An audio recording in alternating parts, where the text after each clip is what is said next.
आजादी का Amrit Mahotsav.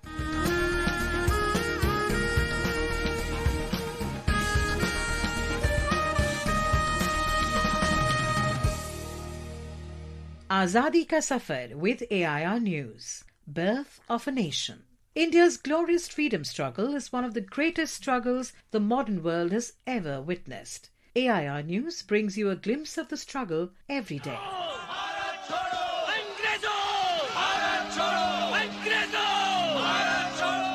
On 8th August 1942, the Quit India movement was launched at the Bombay session of the All India Congress Committee by Mahatma Gandhi, demanding an end to British rule in India.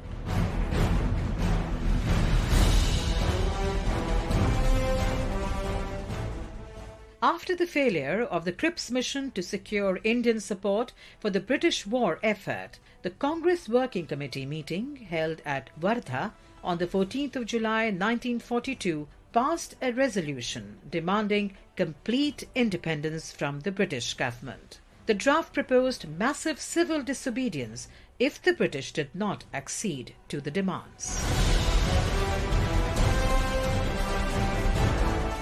On the 8th of August 1942, Mahatma Gandhi made a call to do or die in his Quit India speech delivered in Bombay at the Gwalior Tank Maidan. The All India Congress Committee launched a mass protest demanding what Gandhiji called an orderly British withdrawal from India.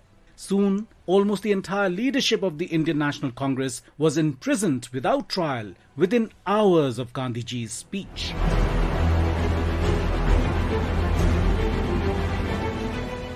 Despite the arrest of the top nationalist leadership, large protests and demonstrations were held all over the country. Workers remained absent and strikes were called. In Tamluk and Kontai subdivisions of Midnapur, the people were successful in establishing parallel governments which continued to function until Gandhiji personally requested the leaders to disband in 1944. In Balia, Uttar Pradesh, people overthrew the district administration, released the arrested Congress leaders and established their own independent rule. In rural Bengal, the Quit India movement was fueled by peasants' resentment against the new taxes and the forced rice exports.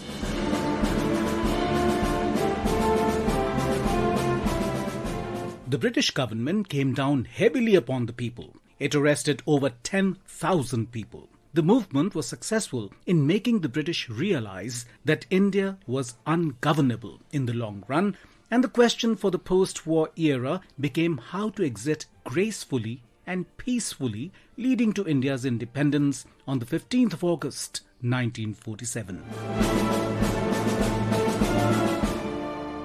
We remember Gandhian freedom fighter Titus Thevaratundayal, who died on the 8th of August 1980. A trusted friend of Gandhiji, he was one of the 78 marchers selected by Mahatma Gandhi to take part in the 1930 Dandi March.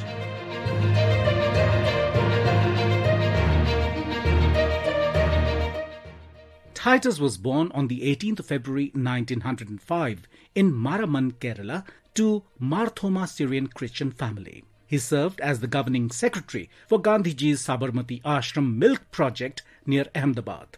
Gandhiji gave him the honorific of Titus Ji. On the 15th of March 1925, Mahatma Gandhi visited Titus Ji's house in Maraman on his way to Aranamuya. This was considered one of the greatest events in central Travancore. In and around Maraman, thousands witnessed his visit. After independence, Titus settled in Bhopal. In 1970, he published the book The Bharat of My Dreams. He was also represented in the early designs of the 500 rupee note. Titus Thevaratundayal died on the 8th of August 1980 at the Kasturba Hospital in Bhopal. AIR News salutes the great Gandhian freedom fighter.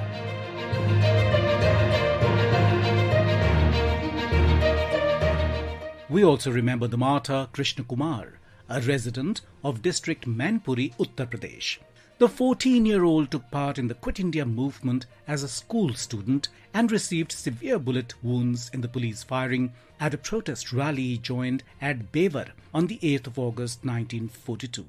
Krishnakumar died on the spot along with 2 other protesters. The Amar Shahid School at Mainpuri was later established to commemorate their martyrdom.